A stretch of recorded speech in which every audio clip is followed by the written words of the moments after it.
লন্ডনের একটি হাসপাতালে পুলিশি হেফাজতে আছেন এক ব্যক্তি। দুজন পুলিশ অফিসার সার্বক্ষণিক তাকে পাহারা দিচ্ছেন। হঠাৎ সাদা কোট, স্টেথোস্কোপ, মেডিকেল গ্লাভস এবং একটি হলুদ ব্যাজ পরে এক নারী আসেন। নিজেকে ডাক্তার হিসেবে পরিচয় দিয়ে সোজা রোগীর কাছে গিয়ে তাকে ইঞ্জেকশন দিলেন, ব্লাড স্যাম্পলও নিলেন। ইঞ্জেকশন দেওয়ার কারণ জিজ্ঞাসা করা হলে জানালেন রোগীর অবস্থা স্থিতিশীল রাখতে ইঞ্জেকশন দেওয়া হয়েছে। এরপর রোগীর ঘাড়ের এবং হাতের ছবি তুললেন।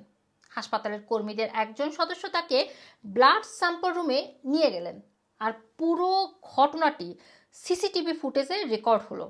আসলে এত কিছু করা এই নারী আদতে কোনো ডাক্তার ছিলেন না, তিনি ছিলেন একজন ভুয়া ডাক্তার। অথচ কর্তৃপক্ষ কিংবা উপস্থিত পুলিশ সদস্যদের কেউই বুঝতে পারেননি ঘটনাটি ঘটেছে গত 19 এপ্রিল লন্ডনের ইলিং হাসপাতালে। আর এই ভুয়া ডাক্তারের নাম টিউনেজা ড্রাকোভা।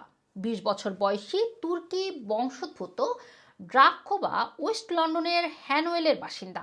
এই ঘটনার 3 দিন পরে আবারও ডাক্তার বেশে হাসপাতালে আসলে ড্রাকোভাকে গ্রেপ্তার করা হয়। এরপর তাকে আইলওয়ার্থ ক্রাউন কোর্টে বিচারের মুখোমুখি করা হয়। এই ঘটনার পরে হাসপাতালের সিকিউরিটি উন্নত করা হয়েছে।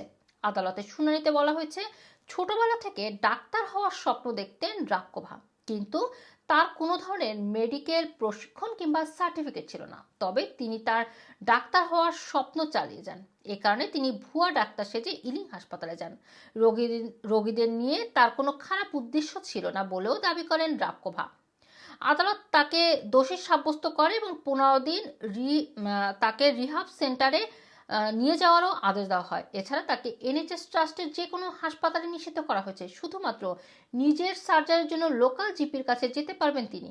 এদিকে এই ঘটনার পর ইলিং হাসপাতাল পরিচালনা করা London north West university health care NHS trust security system উন্নত করেছে।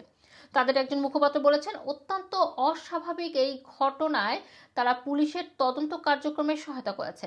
মানুষের আশঙ্কা দূর করতে এবং তাদের সিকিউরিটি সিস্টেমকে উন্নত করার জন্য যথাযথ পদক্ষেপ নিয়েছেন তারা। রুমানা রাখি, রানা টিভি, লন্ডন।